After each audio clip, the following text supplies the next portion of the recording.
মনে রাখবেন, আমি কিন্তু কোনো সম্পর্ক আপনাদের সাথে আর রাখবো না। আমি খুব সেন্টিমেন্টাল। আমি অনেক দিয়ে যখন আমাকে কেউ বেইমানি করে তখন কিন্তু আমার মনে দুঃখ লাগে। রাজনীতিতে অমিত শাহ বলেছিলেন সবাইকে দড়িত করে ঝুলিয়ে পেটানো হবে। আগে তাকে জিজ্ঞেস করুন, তারপরে অভিষেক ব্যানার্জি উত্তর দেবে। আর প্রেসটা আমি করছি, অভিষেক ব্যানার্জি করছে না। যার জিজ্ঞেস করার আমাকে জিজ্ঞেস করুন। ঘুমোচ্ছে কুম্ভকর্ণের মতো নাক ডেকে? লজ্জা থাকা উচিত, নির্লজ্জ বেহায়া। বলি ও মমতা, বলি ও মমতা, আর ক্ষমতা পাবে না এ জীবন, মনের দুঃখে চলে যাব নে। ও মমতা, মনের দুঃখে চলে যাব নে। আরে ভিডিও করছিল, বস্তাটা নিয়ে এসে কুকুরে এসে মুতে দিয়ে গেছে।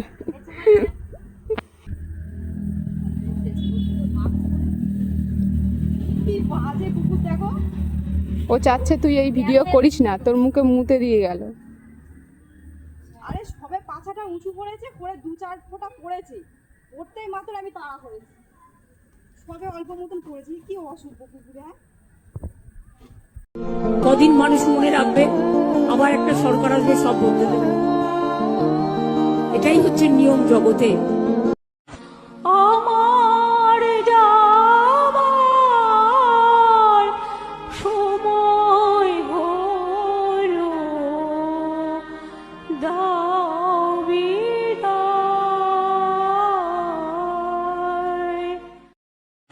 কতদিন মানুষ মনে রাখবে, আবার একটা নতুন সরকার আসবে, সব ভুলে যাবে মানুষ।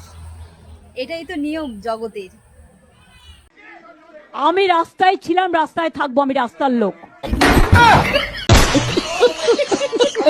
झाल मुड़ी खाओ दीदी ममता, हमरे तरफ से है आज पूरा खर्चा। हम न खाओगा मुड़ी और झाल, आप हरा के हमको कर दिए बीमार। दीदी खाइए मुड़ी और झाल, हो जाएगा कमाल। তোর বাবা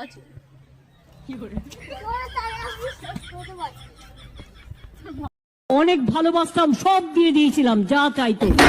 আমি একটু অন্ধবিশ্বাস করে বলতে পারেন, আমি একটু গাধা আছি, আমি একটু বোকা আছি, আমি একটু সহজ সরল মানুষের মতো বিশ্বাস করে ফেলি তাড়াতাড়ি, তাতে আমার ঠকতেও হয়।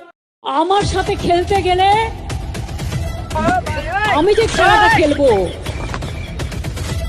সেই খেলায় তোমরা আমাকে ধরতেও পারবে না, ছুটতেও পারবে না, नागालो पड़े ना।